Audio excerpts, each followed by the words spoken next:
All right, let's welcome to chapter 18, and let's take a look at what's going on in this chapter. And from the title, you can tell that we have switched back to take a look at the European influence here in the Americas, and to take a look at the really the global impact of what's been going on here. So as we get over here, the one of the first things that you're going to notice, all right, as we get into this chapter is that the book is going to take a look at the Spanish Empire. The Spanish Empire is we've already introduced it to you already. We've already talked about how the Spanish were able to conquer the Aztec, conquer the Inca. We dealt with that way back in I think chapter 14. So what we're picking up here and taking a look at how the Spanish, once they conquered these areas, how they built these areas into an empire.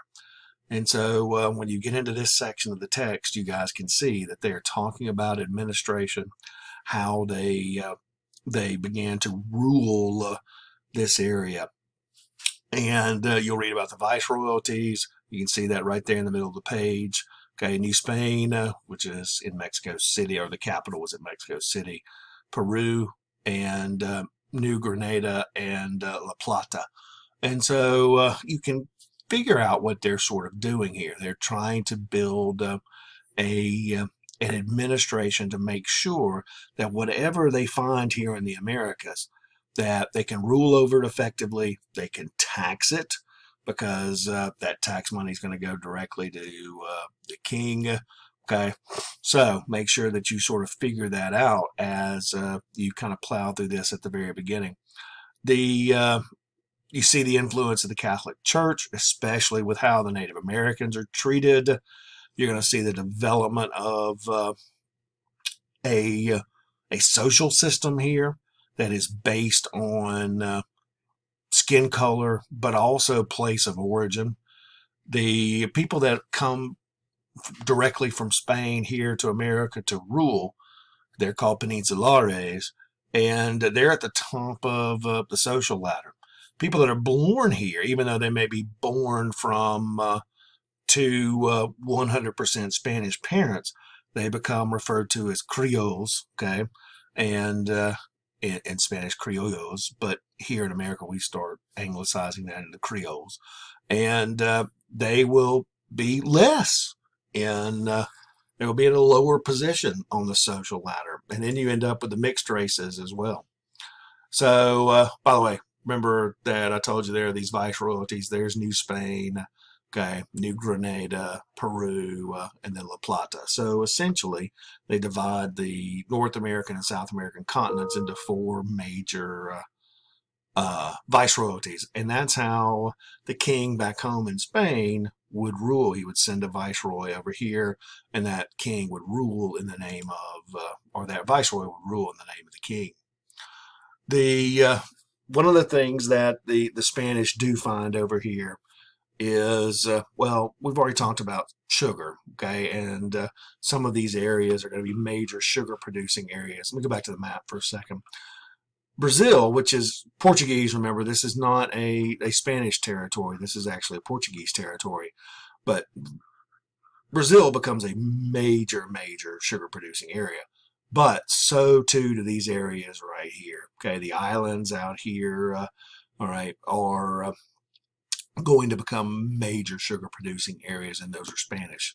So we've already talked about the influence of sugar, but you're also going to find silver mining at Potosi, all right, which is one of the major silver mines. And of course, when you start talking about mining and sugar producing, one of the things you have to take into consideration is labor.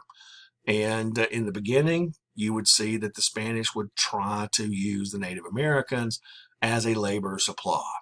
And that does not work very well. We've already talked about the Columbian Exchange, how Native Americans were not resistant to many of the European diseases that came over here.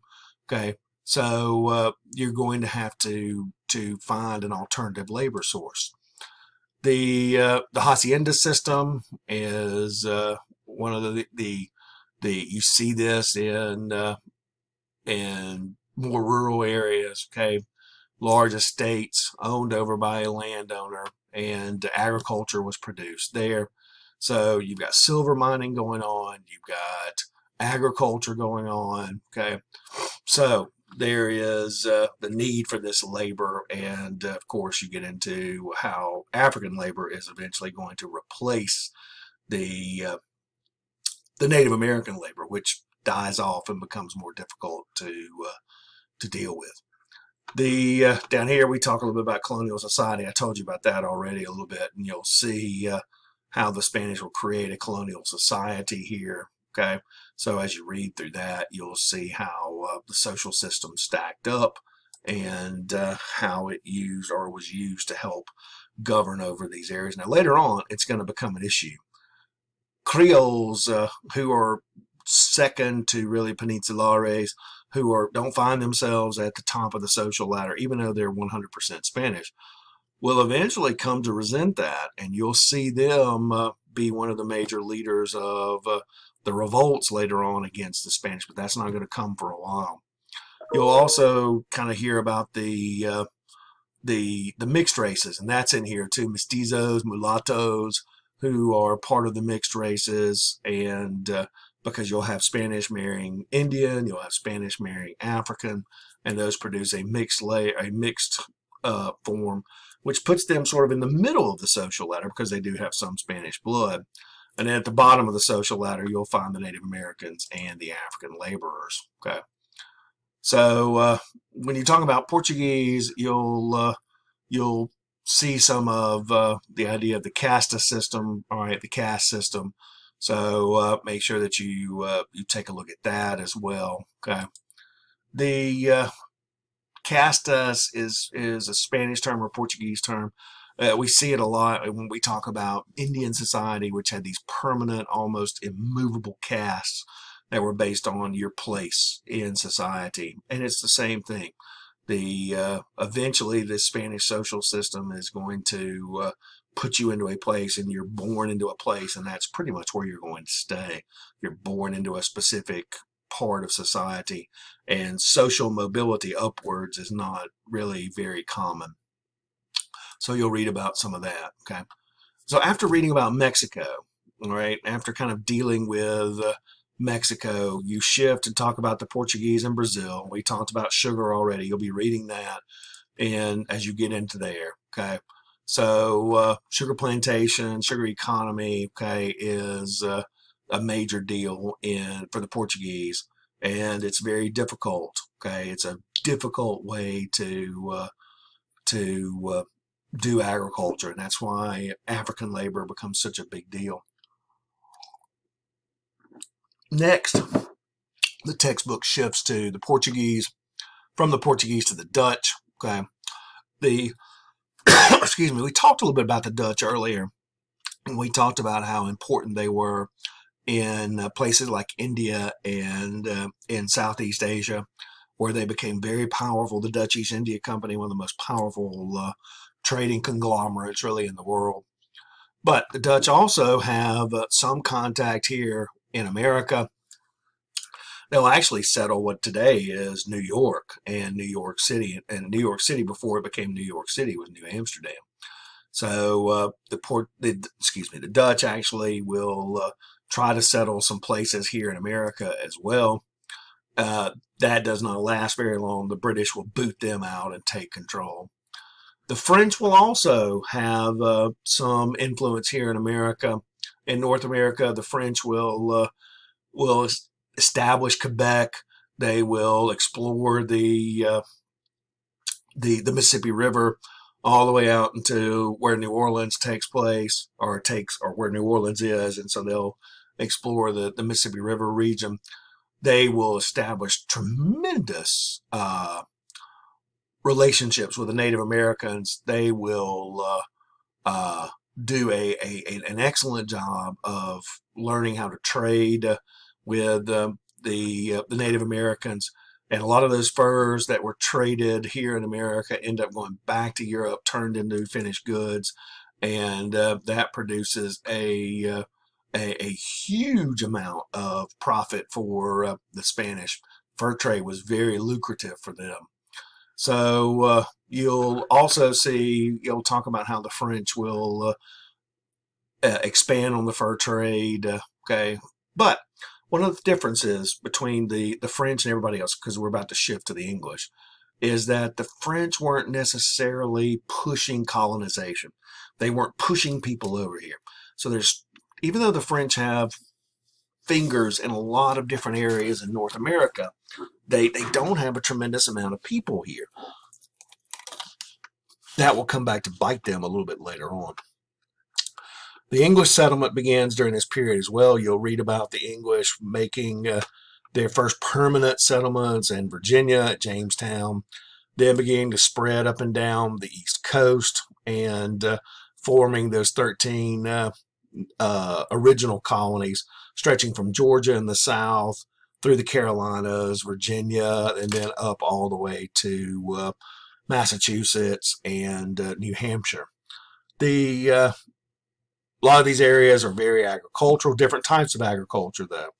In the South, it is, in many of the southern colonies, it was tobacco first, not cotton, tobacco first, and big plantations trying to come up with an export crop. They come up with tobacco, thanks to John Rolfe, and that will be sent back to Europe, intending to make a profit.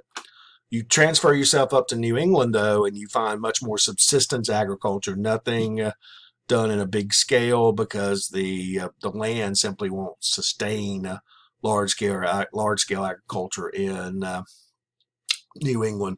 So you end up with a different type of agriculture, and because of that, New England diversifies into different things: shipping, trade, eventually manufacturing later on, while the South remains very agricultural. Now, later that will continue because the South will shift towards cotton production and export cotton production.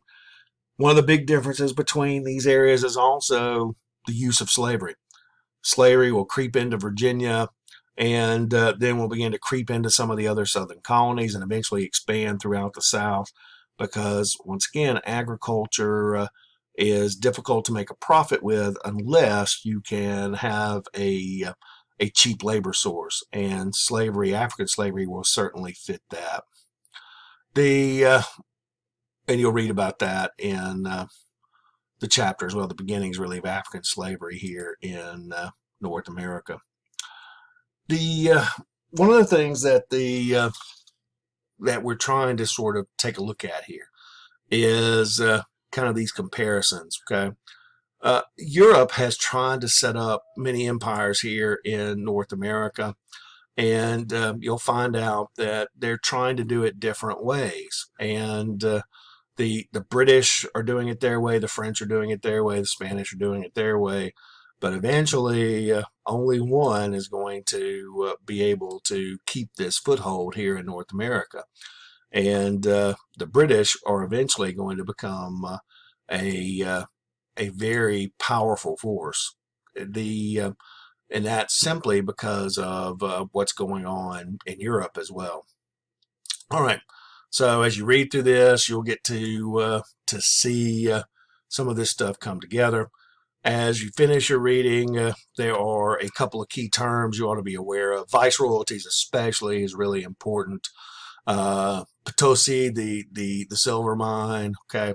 The hacienda system, mestizos, mulattoes, Creoles, those are very important, okay.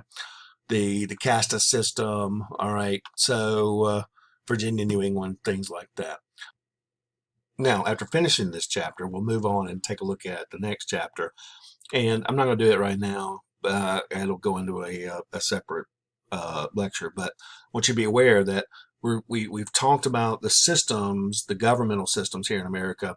The next thing we're going to kind of take a look at is how North America and South America are linked into the wider world. And we'll talk about the Atlantic system, which involves a lot of trade, and the transatlantic slave trade being a big part of that as well. So the next chapter we'll do a lot of the focus will be on how the slave trade and how trading goods and other things fits into this system as well. All right, we'll talk about that the next time.